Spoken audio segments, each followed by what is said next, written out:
everyone, so this is my 2-week post-op video. I had my second breast augmentation 2 weeks ago and the removal of my capsular contraction.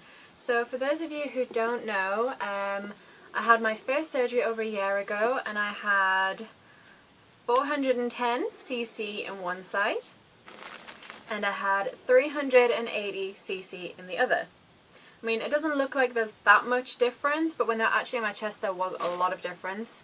I got downsized twice before my surgery. On surgery day I ended up with those two sizes, which I wasn't happy with, but in the state of mind I was in, I was like, oh, just get them done, it'll make you happy, and it just ended up being a massive problem. My scarline split open at this point, 2 weeks in, on my first surgery, so I'm a little bit paranoid about these ones right now. They're all taped up and everything like that, so it doesn't happen again. And I ended up with numerous infections and all that kind of thing. Eventually we managed to get the wound closed after I'd been operated on. It had been about 4 months since my surgery that we eventually managed to seal the scarline, and then I ended up with a capsular contraction. So all of that needed to be fixed, and now it is fixed, and I now have 560 cc implants and I absolutely love them. I love them so much. They are 560 high profile, they are Nego. The make is Nego. The original ones I had were Allergen CUI. I don't know what much of the difference is. I mean, some companies have a higher dimension, some have a higher, like a wider base and things like that. But I got to keep my old implants, which is kind of cool. It's weird to think that that was inside me. It's all squidgy and stuff, but you know.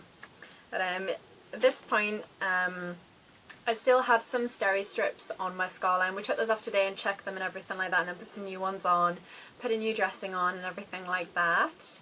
And he told me how to massage the implants to keep the pocket a nicer shape and to kind of keep them soft and all that kind of thing, because you don't, well, I don't know, some people might want quite a solid implant, some kind of want a softer implant or whatever.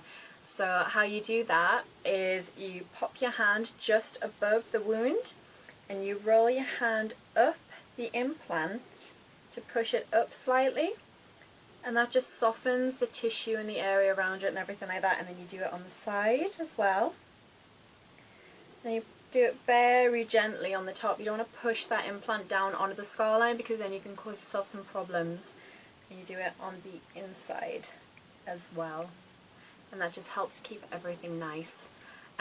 But you remember my old scarline. If you did, if you don't, here's a picture.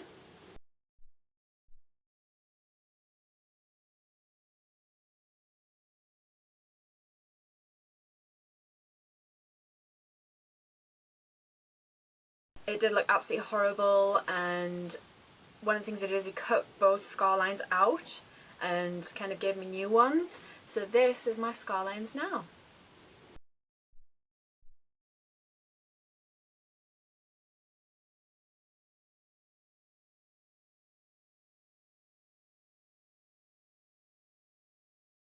They're so much better. You can't even see where the old scar was. He's done such an amazing job. I'm so happy. So what I will do is I will do another update when I've had my surgery for a month, because up until about 6 months your implants do change slightly. They stay up to 6 months, and then at the 6-month point that's generally how they'll stay or whatever, because your implants drop and fluff. So at first, like, once the swelling all goes down, some people think, oh my god, I should have gotten bigger or whatever. That's because they haven't quite fluffed yet. Once they've fluffed, they will kind of go to the size that you're after or whatever. They will kind of fluff out a little bit and look much better. But I'm loving how they look now. I'm really happy with them. I wanted that volume up here, and I've got that volume now, and I've got a bit more of a cleavage. They're a bit more noticeable, which I really wanted, so I'm really happy with them, and I'll give you another update in a couple of weeks' time. Bye!